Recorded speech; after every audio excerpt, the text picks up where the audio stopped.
let me ask you a question. If making more money was the answer, then why do so many people who get a raise, a bonus, or even win the lottery end up broke again within a few years? Here's the hard truth. It's not about how much money you make. It's about what you do with it. And today, we're going to break down why most people stay broke, even when their income grows, and what you can do differently to actually build wealth. Stick with me, because this might completely change the way you look at your paycheck. First, let's talk about something called lifestyle inflation. This is when every time your income goes up, your expenses go up right along with it. You get a raise, and suddenly you're driving a nicer car, eating out more, or upgrading your apartment. It feels good in the moment, but here's the catch. If your expenses grow at the same pace as your income, your savings never actually increase. You're just running faster on the same treadmill. The wealthy understand this, which is why many of them keep living below their means even as their income skyrockets. Second, most people don't have a plan for their money. They get paid, they spend, and maybe if there's something left over at the end of the month, they save it. But let's be real, there's rarely anything left over. The difference between staying broke and building wealth is flipping that order. Save and invest first, spend what's left. This is what people mean when they say, pay yourself first. Even if it's just 10% of your paycheck, you're telling your money where to go instead of wondering where it went. Now, let's tackle debt. Debt is one of the biggest wealth killers out there.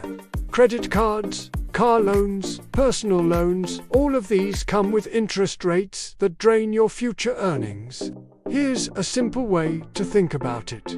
Every dollar you borrow today is really $2 or $3 you'll have to pay back tomorrow. The rich don't just avoid bad debt, they use good debt, like mortgages or business loans, as leverage to grow their wealth.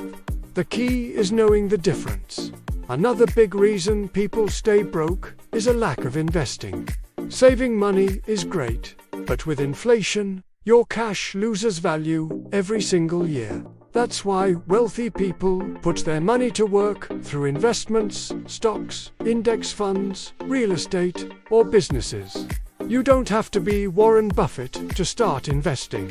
Even putting $100 into a low-cost index fund consistently can grow into thousands over time thanks to compound interest.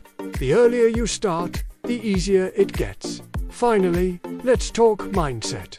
If you believe money is evil, or that being rich is only for lucky people, you'll never take the actions necessary to build wealth. The truth is, money simply magnifies who you already are.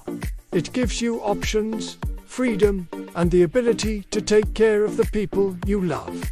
Once you start seeing money as a tool instead of a problem, you'll stop sabotaging yourself financially. So, here's the big takeaway. Most people stay broke because they increase their lifestyle instead of their savings. They don't have a plan for their money, they get trapped in debt, they avoid investing, and they have the wrong mindset about wealth. If you can flip just one or two of these, you'll already be ahead of the majority. Thanks for watching The Cash Code, your guide to learn, save, invest, and grow. If you enjoyed this video and want more no-fluff financial advice, make sure to like, subscribe, and share this with someone who needs to hear it. Until next time, take control of your money before it takes control of you.